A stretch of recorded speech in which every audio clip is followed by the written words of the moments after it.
with another lesson. Today I'm going to do Samuel.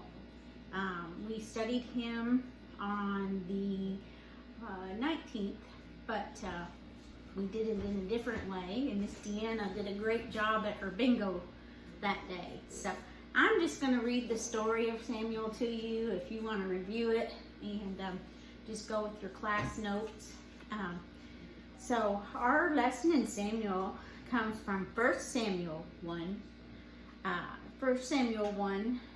to 4. And it talks about, there was a man named Elkanah, and he had 2 wives. One was named Peninnah, and the other Hannah. And they went to worship and sacrifice to God every year. Elkanah loved Hannah, but she could not have any children. And Phinehas made her miserable because of it. So every year when they went to worship, Hannah would cry and not eat. Eli the priest was sitting on the seat by the doorpost of the tabernacle. Eli was watching Hannah as she cried and prayed to God to give her a baby boy. She told God she would give the baby to God and wouldn't shave his head. Eli saw Hannah praying, and he told her to go in peace, that the Lord would give Hannah her request. Hannah had a baby boy, and she named him Samuel because I have asked for him from the Lord. Hannah told Elkanah that she didn't want to give sacrifices to God until Samuel was finished nursing, and he might have been about 3 years old when that happened. And when they did go to worship as a family, they took 3 bowls, flour, and wine with them. Elkanah and Hannah left Samuel at the temple to minister with Eli the priest. Hannah would make Samuel a new robe when they visited every year. Hannah also had 3 more sons and 2 daughters. Later, Eli and Samuel were laying down. Eli was old and couldn't see very well. The Lord called Samuel, and he answered, "Here I am." Samuel ran to Eli and said, "Here I am, for you called me." Eli told Samuel he didn't call for him and to lay back down. This happened again. Then the 3rd time, Eli realized that God must have been talking to Samuel.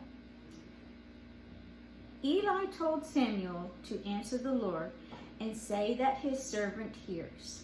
The next time the voice said, "Samuel, Samuel," he answered.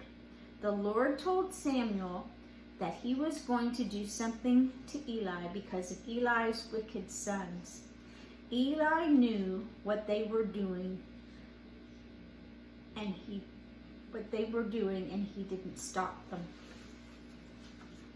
Samuel laid in bed until morning and was afraid to tell Eli what the Lord had told him.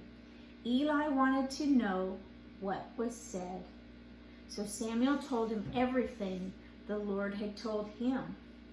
Eli told Samuel, "It is the Lord. Let him do what seems good to him." Samuel grew up, and everyone knew that he was a prophet from the Lord. Israel lost a battle to the Philistines. About 4,000 men were killed. They wondered why they lost the battle and decided to take the Ark of the Covenant from Shiloh and bring it to their camp. Maybe it would help save them from their enemies. Eli's 2 bad sons were there. When the Ark of the Covenant came into the camp, they shouted so loud the ground shook. The Philistines wondered what was going on, and they worried that they would have to fight God. But they shouted to fight, and the Philistines won the battle. There was a huge slaughter with 30,000 foot soldiers killed.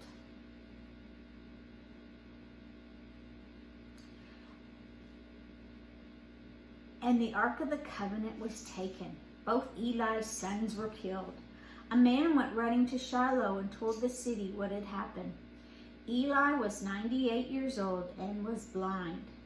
He asked the man what had happened. The man told Eli about his sons and that the ark was taken.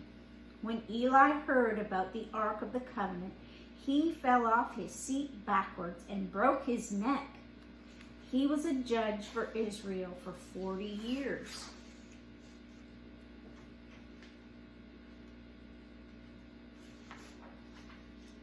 Samuel became judge to Israel.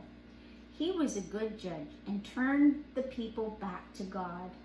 We will continue with Samuel in our next lesson about King Saul.